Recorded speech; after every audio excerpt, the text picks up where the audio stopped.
بسم اللہ الرحمن الرحیم۔ السلام علیکم۔ اس ملک کے نوجوانوں کی طرح میں بھی کبھی کبھار یہ سوچنے پر مجبور ہو جاتا ہوں کہ ملک چھوڑ دیا جائے۔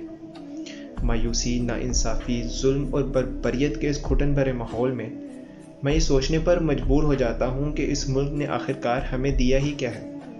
اور جب اس وطن سے محبت کا خیال آتا ہے تو میں سوچتا ہوں کہ محب الوطنی کا انجام تو یہاں آزادی کی اس عظیم جد و جہد کے شہداء کے سردار عرش شریف جیسا ہے۔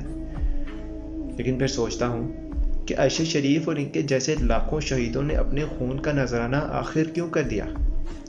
سوچتا ہوں کہ ہم نے ہمیشہ اس ریاست سے چاہا کہ ہمارے حقوق کی حفاظت کرے، لیکن کیا ہم نے اس کے حقوق کی حفاظت کے لیے کوئی تقدو کی؟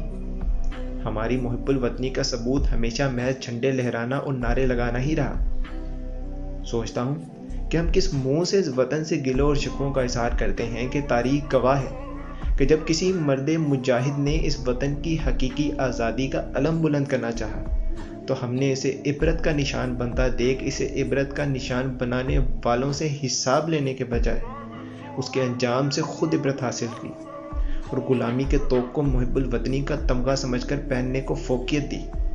ہم ہمیشہ دوسروں سے قربانیوں کی امید لگائے رہے، ہم نے مظلوم کو تڑپتے بلکتے سسکتے دیکھا لیکن خاموش رہے۔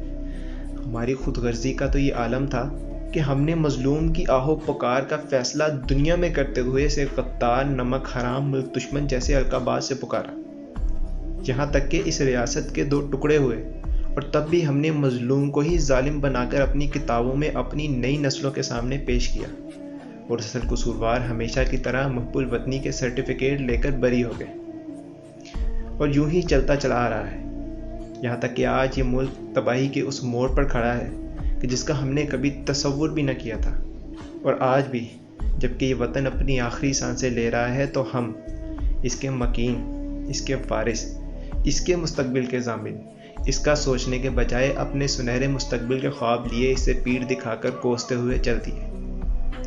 ہم نے نہ پہلے کبھی اس وطن سے وفا کی اور نہ ہی آج اس سے وفا کا عزم رکھتے ہیں۔ خیر، آپ سوچ رہے ہوں گے کہ یہ باتیں جذبات پر مبنی ہیں اور ان کا آپ کی عملی اور حقیقی زندگی سے کوئی تعلق نہیں، اور یہ کہنا بھی درست ہے کہ یہ وطن اب رہنے کے قابل نہیں رہا۔ لیکن دوسرے ممالک میں دوسرے درجے کا شہری بن کر رہنے والی قوم اپنے ہی وطن میں اپنے ہم وطنوں کے حقوق چھین کر، انہیں دبا کر اور اپنے ملک کے قوانین کو پاؤں تلے روند کر فخر محسوس کرنے والی قوم، جس کا امیر اور غریب سب ظالم ہوں، وہ یہ بات کرے تو ایسی خود غرض اور ظالم قوم پر اللہ کی طرف سے رحمتیں اور برکتیں نہیں بلکہ موجودہ حکمرانوں اور جرنیلوں کی صورت میں عذاب ہی نازل ہوں گے۔ وقت آزمائش کا ہے، وقت ڈٹ کر مقابلہ کرنے کا ہے، وقت کے یزید کو للکارنے والوں کے ساتھ کھڑا ہونے کا ہے۔ فیصلہ آپ کا ہے، یا تو کوفی بن کر تماشا دیکھو اور تاریخ کے سیاہ باب میں دفن ہو جاؤ، یا حسینی بنو اور امر ہو جاؤ۔ پاکستان زندہ باد۔